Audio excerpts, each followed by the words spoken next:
बेटा next topic start कर रहे हैं, चैप्टर के बिल्कुल फ्रंट पेज पर वापस आ रहे हैं। टॉपिक का नाम है बिजनेस फाइनेंस। सबसे थका हुआ टॉपिक।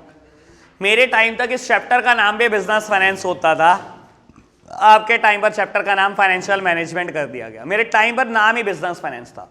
अभी आप सब सामने देखेंगे, पहले मेरे से समझ लो, फिर रीड करते रहना, कुछ नहीं है इस टॉपिक में। बिजनेस फाइनेंस क्या चीज है? लो जी बेटा, बिजनेस फाइनेंस क्या है? बिजनेस में लगा हुआ पैसा। What do you mean by business finance? बेटा बिजनेस में जितना पैसा लगा हुआ है वही बिजनेस फाइनेंस है। इस बात को बस इंग्लिश में कन्वर्ट करना है। Money required for carrying out business activity is known as business finance. आपको पता है हम फाइनेंस को क्या बोलते हैं? Life and blood of business.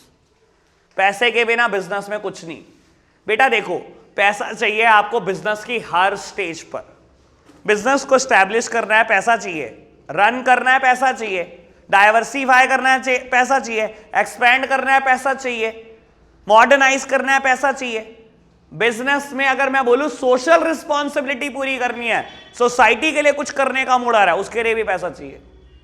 हर चीज के लिए पैसा चाहिए। इसलिए बोलते हैं फाइनेंस को life and blood of the business. समझ आई बात? टॉपिक इतना सा था, खत्म हो गया। दोबारा बोल देता हूं बिजनेस फाइनेंस को एक लाइन में। Money required for carrying out business activity is known as business finance. Thus, finance is needed at the every stage of the business. Finance is needed to establish a business, to run it, to modernize it, to expand it, or to diversify it. बात समझ आई? Topic खत्म। अगला topic financial management. अभी सब सामने देखेंगे, ये topic थोड़ा काम का है। बिजनेस फाइनेंस से तो ज्यादा ही काम का होगा।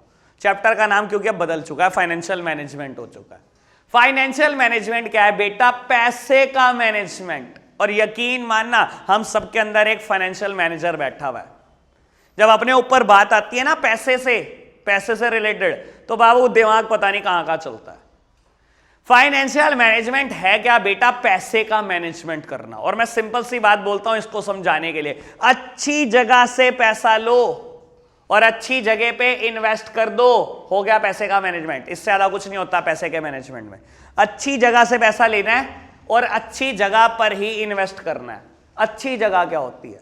सुनो बेटा, मैं बोल क्या रहा हूं? मैं बोल रहा हूं ऑप्टिमल प्रोक्योरमेंट करो और ऑप्टिमल यूसेज करो फाइनेंस का। ऑप्टिमल प्रोक्योरमेंट, अच्छी जगह से लेना। ऑप्टिमल यूसेज, अच्छी जगह पे इन्वेस्ट करना। What do you mean by optimal procurement? कैसे होती है ऑप्टिमल प्रोक्योरमेंट? सुनो जी बेटा, देखो जहां जहां से भी आपको पैसा मिल सकता है, डिबेंचर से मिल सकता है, इक्विटी से मिल सकता है, प्रेफरेंस से मिल सकता है, कॉमर्शियल पेपर दे सकता है, पब्लिक डिपॉजिट दे सकता है, जहां से भी पैसा मिल सकता है सबको लिख लो एक जगह पर। सबकी लिख लो कॉस्ट, सबका लिख लो बेटा रिस्क, सबका लिख लो फ्लोटेशन कॉस्ट। एक ऐसा सोर्स ऑफ फाइनेंस से पैसा लो जिसका कॉस्ट सबसे कम है, जिसका रिस्क सबसे कम है, जिसकी फ्लोटेशन कॉस्ट सबसे कम है। देखो मैं बोल रहा हूं इसको, for optimal procurement different available sources are identified and compared in terms of cost, in terms of risk and in terms of flotation cost. अच्छी जगह से पैसा लेने का मूड है ना, जहां जहां से भी पैसा मिल सकता है सबको लिखो, कॉस्ट देखो, रिस्क देखो, फ्लोटेशन कॉस्ट देखो। जहां सबसे कम रिस्क है, सबसे कम कॉस्ट है, सबसे कम फ्लोटेशन कॉस्ट है, वहां से उठाओ पैसा। आ गया अच्छी जगह से पैसा। इससे अच्छी जगह कुछ नहीं है। करो बेटा अच्छी जगह पे इस्तेमाल। क्या होती है अच्छी जगह इस्तेमाल करने के लिए? बेटा हर वो जगह अच्छी है where your return exceed your cost. मैंने पैसा लिया डिबेंचर से, मान लो 10% पे पैसा लिया अच्छी जगह से, ठीक है, ले लिया पैसा। बेटा अच्छी जगह पे इन्वेस्ट करना क्या है? जहां पर बेटा आपकी रिटर्न आपकी कॉस्ट से ज्यादा है। मैंने ऐसी जगह इन्वेस्ट करा जहां से 14% रिटर्न आती है। बहुत अच्छी जगह है बेटा। 14% आएगा, 10% दे देना, जेब के लिए बचेगा। अच्छी जगह। टॉपिक खत्म हो गया फाइनेंशियल मैनेजमेंट। बचे इसके ऑब्जेक्टिव। लो जी ये भी खत्म करो। ये कौन सा छोड़ रहे हम? अभी सब सामने देख रहे हैं, जरा मेरी तरफ, ठीक है, समझने की कोशिश करना।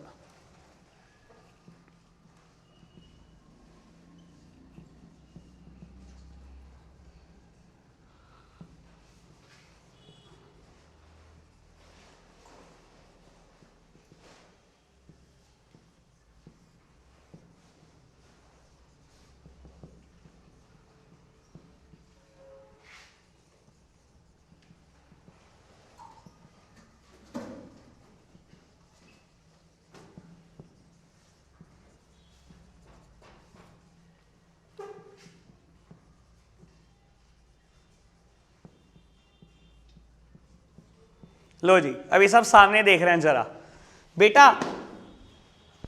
फाइनेंशियल मैनेजमेंट के दो एम है, दो ऑब्जेक्टिव है, प्राइमरी एम और सेकेंडरी एम। प्राइमरी एम एक है और सेकेंडरी एम दो है। फर्क बड़े काम की बात।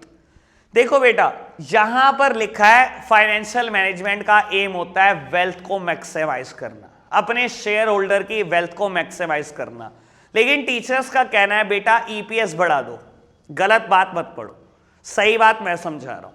देखो बेटा, जहां ईपीएस की बात आती है वो ये है, प्रॉफिट को मैक्सिमाइज करना बेटा, ईपीएस को मैक्सिमाइज करना, ये सेकेंडरी एम है।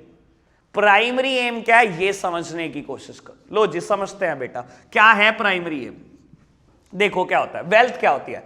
मैंने बेटा रिलायंस इंडस्ट्रीज लिमिटेड के ना 100 शेयर खरीदे, 100 शेयर खरीदे और बेटा 200 के प्राइस पे खरीदे, मान लो, ठीक है बेटा। मेरी टोटल वेल्थ कितनी लगी हुई है? 20,000। जैसे मैंने शेयर खरीदे, पता नहीं कितनी दुनिया ने रिलायंस के शेयर खरीद रखे हैं, सबकी वेल्थ लगी हुई है।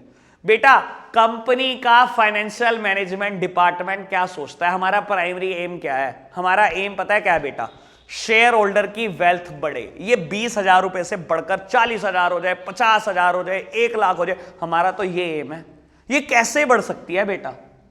शेयर तो नहीं बढ़ेंगे बेटा, हां ये बढ़ सकता है, इसका नाम है एमपीएस, प्यार से बोलते हैं एमपीएस, फुल फॉर्म है मार्केट प्राइस पर शेयर। हर शेयर का दाम बढ़ाने की कोशिश करो। कैसे बढ़ता है दाम बेटा? अच्छे डिसीजन लो, अच्छे डिसीजन लो।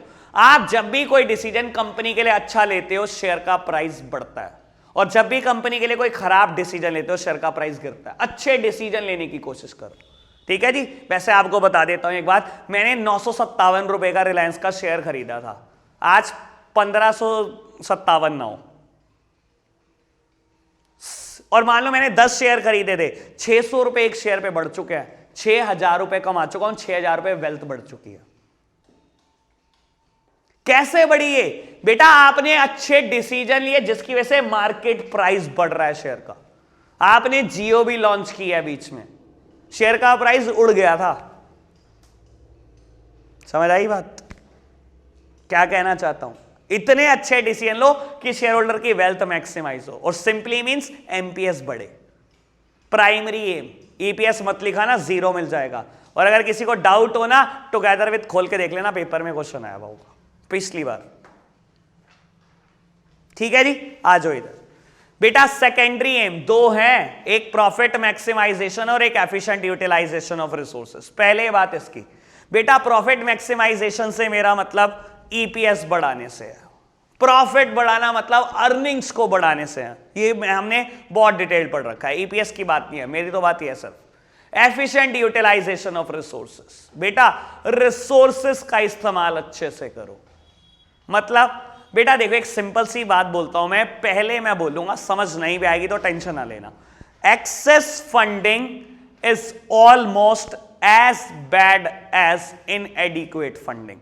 मतलब बेटा ज्यादा पैसे का होना भी उतना ही खतरनाक है जितना कम का होना है। समझे नहीं हम बेटा? मान लो मुझे 20 लाख रुपए की लोन की जरूरत थी, मैं बैंक के पास गया, मैंने कहा बैंक 20 लाख रुपए का लोन देते। बैंक ने कहा नहीं, फाइनेंशियल कंडीशन खराब है आपकी, आपकी बैलेंस शीट देखकर, फाइनेंशियल्स देखकर 10 लाख का लोन दे सकते हैं, इससे ज्यादा नहीं। खराब सिचुएशन है, 20 लाख चाहिए, मिल रहे हैं 10 लाख, बेकार सिचुएशन। सिचुएशन चेंज करते हैं बेटा। पहला साल था, अंदाजा नहीं था पैसा कितना चाहिए, मुझे लगा 30 लाख चाहिए, मैंने बैंक से 30 लाख का लोन मांगा, बैंक ने 30 लाख दे दिया, ठीक है। जब बिजनेस स्टार्ट किया तो पता लगा 20 ही लाख की जरूरत थी, 20 लाख में भी काम हो जाता। 20 लाख तो इन्वेस्ट कर दिया बिजनेस में, 10 लाख बिजनेस में आइडल पड़े हैं, बिल्कुल खराब। क्या बैंक ब्याज नहीं लेगा? बस ये बताओ, लेगा? बैंक को क्या पता हम खाली रखे हुए हैं, बैंक को इस बात से क्या मतलब? बैंक ने जिस दिन लोन कर दिया उस दिन से मीटर स्टार्ट। बेटा 10 लाख रुपए बिजनेस में खराब पड़े हुए हैं, ब्याज जाई जा रही है। यही तो एक्सेस फंडिंग है। सुनो क्या कह रहा था, excess funding is almost as bad as inadequate funding. ज्यादा पैसे का लेना भी उतना ही खतरनाक है जितना कम का होना है। अब ये क्या हो रहा है बेटा? अननेसेसरी मेरी कॉस्ट पड़ रही है मुझे 10 लाख के ऊपर, बेटा फाइनेंशियल मैनेजमेंट का एम है क्या? वो कहता है रिसोर्सेस का अच्छा इस्तेमाल करना। और गलती से अगर आपने ज्यादा ले भी लिए हैं ना 10 लाख रुपए, फाइनेंशियल मैनेजमेंट चाहता हूं 10 लाख को ऐसी जगह पर लगाए जहां पर बेटा रिटर्न ज्यादा आ जाए कॉस्ट से। याद आई बात? रिटर्न ज्यादा आ जाए कॉस्ट से। बात समझ आई? बेटा सब सामने देख रहे हैं बाबू, हर फाइनेंशियल मैनेजर को 3 डिसीजन लेने होते हैं, बड़े इंपॉर्टेंट, ठीक है? और बता रहा हूं इन तीनों में से एक पेपर में पक्का आएगा। कोई भी फाइनेंस मैनेजर है, कोई भी, 3 डिसीजन आपको लेने ही पड़ते हैं। 3 डिसीजन का नाम है investment decision, financing decision and dividend decision. ठीक है जी, अब ये स्टार्ट कर रहे हैं हम टॉपिक। सबसे पहले बात करेंगे इन्वेस्टमेंट डिसीजन की। अभी सब सामने देख रहे हैं मेरी तरफ। बेटा इस टॉपिक के लिए हमें नहीं चाहिए कोई नोट्स, आप सब सामने देखो। बाबू 3 तरीके के डिसीजन है, investment decision, financing decision and dividend decision. करना क्या है अगर ये पेपर में आ जाए तो? बेटा देखो, सबसे पहले इंट्रोडक्शन लिखना है कि इन्वेस्टमेंट डिसीजन क्या है, फाइनेंसिंग आएगा तो फाइनेंसिंग क्या है, डिविडेंड आएगा तो डिविडेंड क्या है। ठीक है, इंट्रोडक्शन में कम से कम 2 बात, सब में लिखेंगे 2 बातें। ठीक है, इन्वेस्टमेंट के भी 2 बातें बढ़ेंगे। फिर टॉपिक स्टार्ट होगा factor affecting capital budgeting decision, या आप समझ लो फिलहाल के फैक्टर अफेक्टिंग इन्वेस्टमेंट डिसीजन। ऐसे ही फाइनेंसिंग में 2 बातें लिखेंगे, फिर टॉपिक स्टार्ट होगा फैक्टर अफेक्टिंग फाइनेंसिंग डिसीजन। ऐसे ही डिविडेंड में होगा, पहले इंट्रो होगा फिर होगा फैक्टर अफेक्टिंग डिविडेंड डिसीजन। ठीक है जी, चलो अभी इंट्रो के लिए 2 बात, इन्वेस्टमेंट डिसीजन के लिए 2 बातें। सबसे पहली बात, बेटा एक बात समझ लो, फर्म के रिसोर्सेस हमेशा कम हैं और वो जगहें कभी कम नहीं हो सकती जहां फर्म उन रिसोर्सेस को इन्वेस्ट कर सकती है। देखो आपकी नजर में इंडिया में सबसे बड़ी कंपनी कौन है? Reliance industries limited, market capitalisation 10 lakh crore. ठीक है, second number HDFC bank 7 lakh crore. ठीक है, लेकिन आप खुद कभी सोचकर देखा है? मैं बोलता हूं बेटा गरीब कंपनी है, कंपेयर करके देख लो कभी उन जगहों से जहां ये रिसोर्सेज इन्वेस्ट करे जा सकते हैं। Firm resources are always scarce in comparison to the usage to which they can put. बाबू 10 लाख करोड़, आपको पता है पूरे इंडिया में इमूवेबल प्रॉपर्टी कितने की होगी? इंडिया छोड़ो, एक कॉलोनी की बात कर लो, एक कॉलोनी में कितनी होगी? सोचा है कभी सहारनपुर की इमूवेबल प्रॉपर्टी कितने रुपए की बैठती है? होश उड़ जाएंगे। कभी सोचा है पूरे इंडिया में कितना गोल्ड है? कभी सोचा है इतनी बड़ी बड़ी कंपनियां, उनके कितने शेयर, कितने डिबेंचर्स, कितने प्रेफरेंस शेयर? कभी सोचा कितने म्यूचुअल फंड काम कर रहे हैं? बेटा आप तो बोने नजर आ रहे हो बहुत। फर्म के रिसोर्सेज हमेशा स्कार्स हैं in comparison to the usage to which they can put. Firm के रिसोर्सेज कम है, वो जगहें कभी कम नहीं हो सकती जहां उन रिसोर्सेज को इन्वेस्ट किया जा सकता है। इसलिए फर्म क्या चाहती है बेटा, उन स्कार्स रिसोर्सेज को ऐसी जगह पर इन्वेस्ट करे कि वहां से मैक्सिमम पॉसिबल रिटर्न जनरेट हो। हमने पहले तो ये डिसाइड किया कि फर्म के रिसोर्सेज कम है, तो बेटा हर फर्म क्या चाहेगी? क्योंकि रिसोर्सेज हमारे पास कम है, कम से कम उनका फुलर यूटिलाइजेशन तो, कम से कम ऐसी जगह तो यूज करें जहां से रिटर्न मिलने वाली ज्यादा हो। यह है पहली बात। Firm resources are always scarce in comparison to the usage to which they can put। तो हर फर्म क्या चाहती है बेटा, उन scarce resources को ऐसी जगह इन्वेस्ट करे कि मैक्सिमम पॉसिबल रिटर्न जनरेट हो। ठीक है, दूसरी बात बेटा, इन्वेस्टमेंट डिसीजन 2 तरीके का होता है। लो जी, हमें तो पता ही नहीं क्या 2 तरीके है बेटा, लॉन्ग टर्म डिसीजन और दूसरा है बेटा शॉर्ट टर्म डिसीजन। बहुत काम की बात बेटा, 2 तरीके के डिसीजन है, लॉन्ग टर्म डिसीजन और शॉर्ट टर्म डिसीजन। इसका दूसरा नाम बेटा, इसका दूसरा नाम है कैपिटल बजटिंग डिसीजन। हां जी, शॉर्ट टर्म का दूसरा नाम बेटा, इसका नाम है working capital management. Working capital management, फर्क नहीं क्लियर हुआ? क्या है ये बेटा? ये है ऐसी एसेट्स में इन्वेस्ट करना जो आपको रिटर्न देंगी 1 साल के बाद। और ये क्या है बेटा? ये है बेटा ऐसी एसेट में इन्वेस्ट करना जो 1 साल के अंदर अंदर रिटर्न दे देती है। सिंपल बात बोलूं, ये बेटा है फिक्स्ड एसेट्स, पढ़ चुके आप, और ये है बेटा वर्किंग कैपिटल। इसको ना प्यार से हम बोलते हैं कैपेक्स। हाँ, मुझे पता है आपकी नजर सिर्फ एक्स पर है, ठीक है, इसको बोलते हैं कैपेक्स। बाबू, इसका फुल फॉर्म है कैपिटल एक्सपेंडिचर। कैपिटल एक्सपेंडिचर मतलब, लो जी समझा देता हूं जल्दी से। बेटा खर्चा फर्म दो जगह करती है, अभी बोल चुका हूं, ट्रेडिंग एंड P&L अकाउंट में हम खर्चा करते हैं, यहां पर डेबिट साइड, और बैलेंस शीट में एसेट साइड। बेटा इनको बोलते हैं रेवेन्यू एक्सपेंडिचर, रेकरिंग एक्सपेंडिचर, रोजमर्रा के खर्चे रोज होने हैं, सैलरी हर महीने, चाय पानी हर महीने, स्टेशनरी हर महीने, रेकरिंग खर्चे। ये खर्चे बेटा कभी कभी होंगे, फिक्स्ड एसेट्स रोज खरीदोगे, रोज लैंड एंड बिल्डिंग, रोज प्लांट एंड मशीनरी, ऐसे होता है क्या बेटा? इन्हें बोलते हैं कैपिटल एक्सपेंडिचर, प्यार से बोलते हैं कैपेक्स, या बोल लो फिक्स्ड एसेट्स, या बोलो ऐसी एसेट जो एक साल के बाद रिटर्न देगी, या बोलो कैपिटल बजटिंग डिसीजन, या बोलो लॉन्ग टर्म इन्वेस्टमेंट डिसीजन, और बाकी सब शॉर्ट टर्म। बात समझ आई? ठीक है, दोनों बातें लिख दोगे पक्का? चलो मान लिया लिख दोगे। टॉपिक स्टार्ट हो रहा है बेटा factor affecting capital budgeting decision. कान खोल लेना ध्यान से, क्योंकि मेरे यहां एक बात बोलनी है। टॉपिक का नाम है factor affecting capital decision, capital budgeting decision. बेटा समझो, ये है टॉपिक। टीचर का कहना है टॉपिक होता है फैक्टर अफेक्टिंग इन्वेस्टमेंट डिसीजन। ओ भाई साहब क्या बात कर रहे हो, इन्वेस्टमेंट में तो दोनों इन्वेस्टमेंट आती है। आपके कोर्स में जो टॉपिक है वो सिर्फ ये है, ये तो है ही नहीं।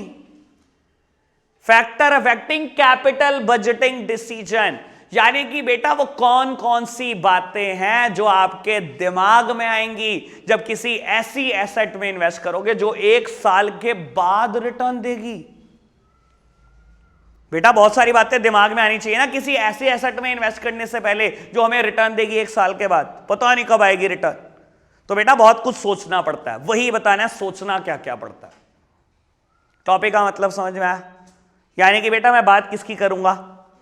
फिक्स्ड एसेट्स की, ठीक है। वर्किंग कैपिटल का कोई मेरा मैटर नहीं है दूर दूर तक, ये टॉपिक ही नहीं है कोर्स में, पहली बात तो यही सुन लो। टॉपिक कौन सा कोर्स में है? Factor affecting capital budgeting decision, यानी बातें सिर्फ फिक्स्ड एसेट्स की। चलो जी बेटा, वो कौन कौन सी बातें हैं जो मेरे दिमाग में आनी चाहिए जब किसी ऐसी एसेट में इन्वेस्ट करते हैं जो एक साल के बाद रिटर्न देती है? चलो जी, सबसे पहली बात जो दिमाग में आनी चाहिए वो है बेटा cash flow of the project. लो बाबू, लिख दिया मैंने। लो जी, मैं एक एग्जांपल फ्रेम कर रहा हूं, बहुत जल्दी से समझने की कोशिश करेंगे फिर इसको।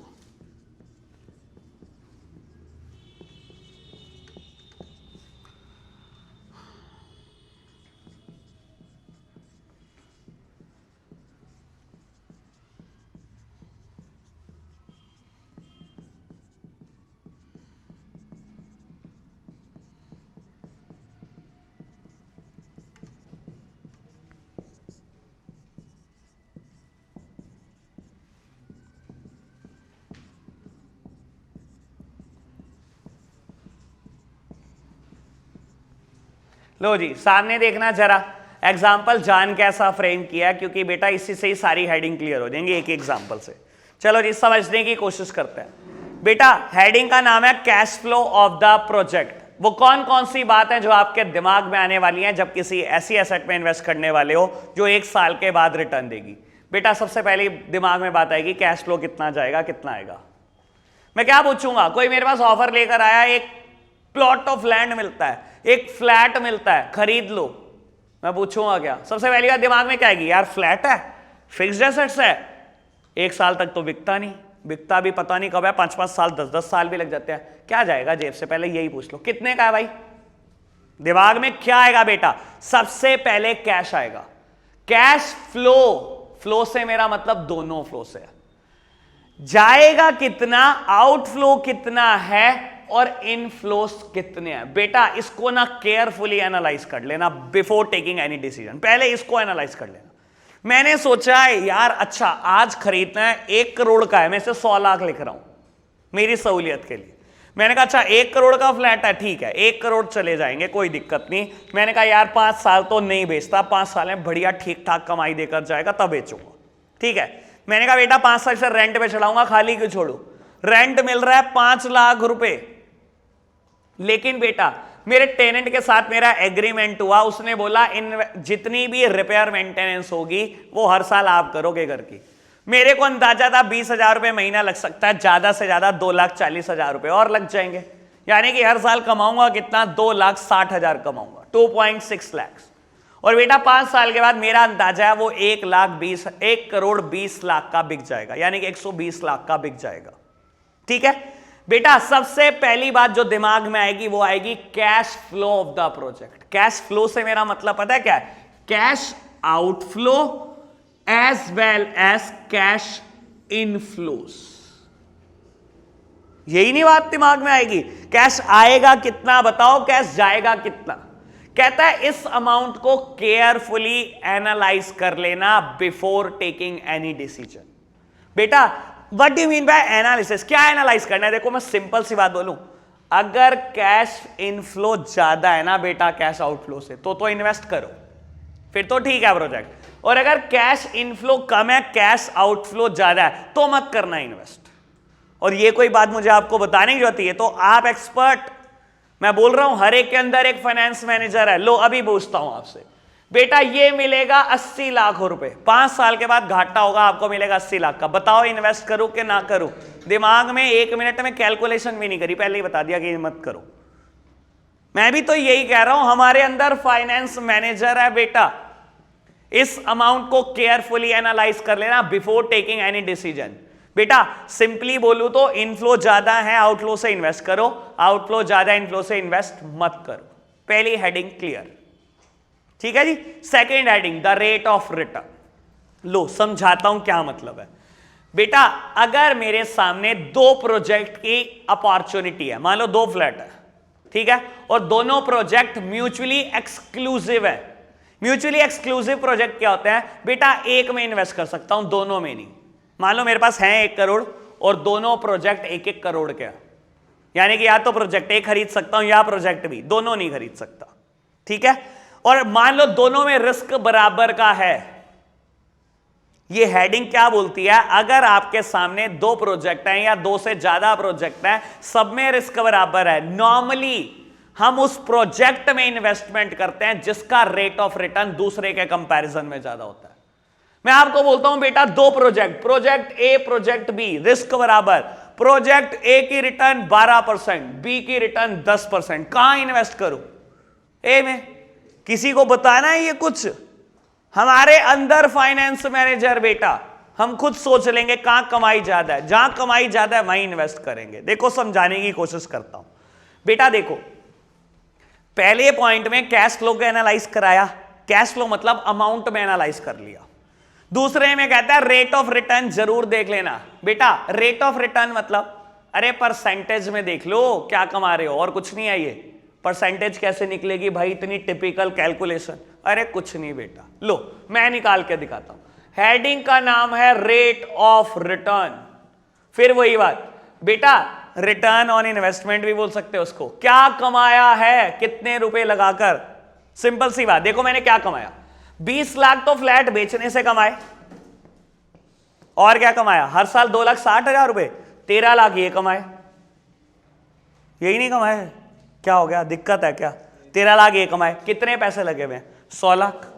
1 करोड़ रुपए लगा यार, नहीं 1 करोड़ नहीं लगा हुआ, हाँ 1 करोड़ लगा हुआ, ठीक है। मल्टीप्लाइड बाय 100 निकल गया बेटा रेट ऑफ रिटर्न, 33% कमाया। लेकिन 1/5 कर देना, 5 साल में कमाया, कहीं 1 साल में सोच रहे हो, नहीं कितना आया। लो मैंने परसेंटेज की जिम्मेदारी आपको सौंपी हुई है, लेकिन आप अपनी जिम्मेदारी नहीं निभा रहे बिल्कुल ढंग से।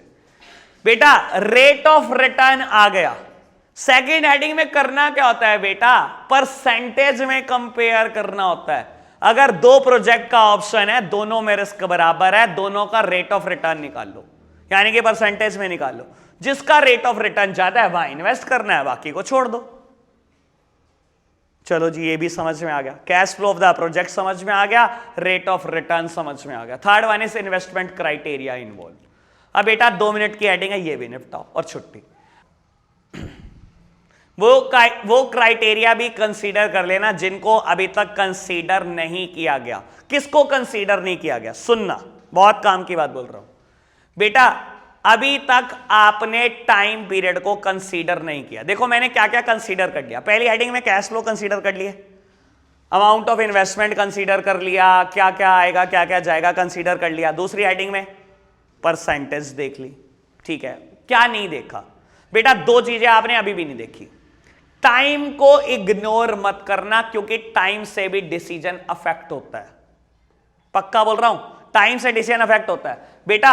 अगर मैं आपको बोलूं कि ये ऐसी कहानी 20 साल तक चलती रहेगी और 20 साल के बाद 1 करोड़ 20 लाख आएंगे, शायद आप इन्वेस्ट करो ही ना। 20 साल में कितने रुपए कमा रहे हो? 20 लाख रुपए हर साल, बस 1 लाख, छोड़, बेकार है प्रोजेक्ट। यही बोलूं बेटा 40 साल बाद बिकेगा, शायद इन्वेस्ट ना करो प्रोजेक्ट में। टाइम पीरियड भी एक बेटा इंपॉर्टेंट रोल प्ले करेगा, तो टाइम पीरियड जरूर देख लेना, एक बात। दूसरी बात बेटा, दूसरी बात क्या है? दूसरी बात है रेट ऑफ इंटरेस्ट। ये जरूर कंसीडर कर लेना। क्या मतलब है रेट ऑफ इंटरेस्ट से? बेटा अगर मैं आपको बोलूं ये 1 करोड़ रुपए मैं लोन पर लेकर आया हूं, सारा डिसीजन चेंज हो जाएगा। और मान लो 10% पे लेके आया हूं, तो बेटा हर साल ब्याज जाएगी 10 लाख रुपए। हर साल ब्याज जानी है 10 लाख रुपए, ठीक है। अब एक बात बताओ, इन्वेस्ट करोगे ना? डिसीजन बदल गया ना? नहीं बदल गया? बदल गया बेटा। वो बातें भी कंसीडर कर लेना जो शुरू की 2 हेडिंग में नहीं करी। क्या क्या कंसीडर नहीं करा? दोनों वर्ड याद रखो। टाइम पीरियड नहीं कंसीडर करा था और रेट ऑफ इंटरेस्ट कंसीडर नहीं किया था, कर लो। एक बात और बोल देता हूं बिल्कुल लास्ट। बाबू देखो, एक बात सिंपल सी ये है कि मैं आपको आज बोलता हूं कि आज आप मेरे को 1 करोड़ रुपए दे दो, ठीक है, टुडे, और एक काम करना, 1 करोड़ रुपए मेरे से वापसी ले जाना आफ्टर 1 ईयर। ये दोनों 1 करोड़ रुपए बिल्कुल बराबर हैं। आज का और 1 साल बाद का 1 करोड़ बिल्कुल बराबर है? नहीं है। क्यों? क्या मिसिंग है? कहीं ना कहीं कोई इंटरेस्ट, कोई इन्फ्लेशन एलिमेंट मिसिंग है। सिंपल सी बात है ना। आज मैं आपसे 1 करोड़ लूं और आपको 1 साल के बाद 1 करोड़ दे दूं, बराबर नहीं है ना। कुछ मिसिंग है, इंटरेस्ट, ब्याज मिसिंग है। मतलब आप टीचर से भी ब्याज की बात, ठीक है भाई, ठीक है, ठीक है, टीचर से भी ब्याज की बात। मैं तो पहले ही बोल रहा था, फाइनेंस मैनेजर हमारे अंदर किसी को कुछ नहीं बताना, सबको पता है बेटा, सबको ब्याज चाहिए। लो समझना, काम की बात बेटा। देखो एक सिंपल सी बात है,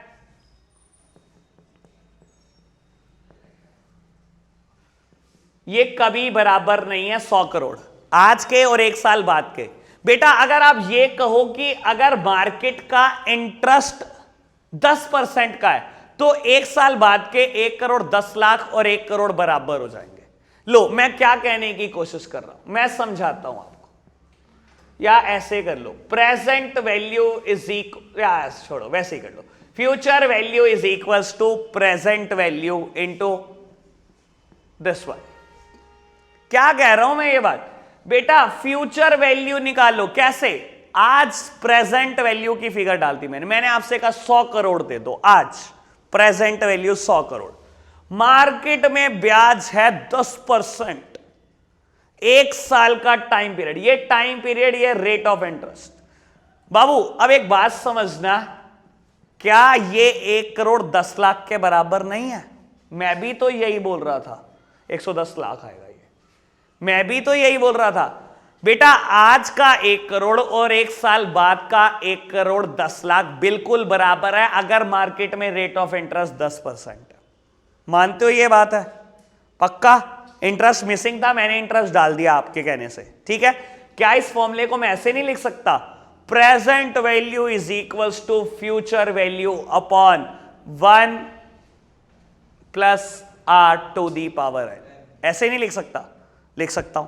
यानी कि कहने का मतलब क्या है, अगर बेटा 1 साल के बाद कोई 1 करोड़ 10 लाख दे रहा है, तो उसकी आज की वैल्यू कितनी है अगर मार्केट में रेट ऑफ इंटरेस्ट 10%, यानी कि बेटा उसकी आज की वैल्यू 1 करोड़ रुपए है।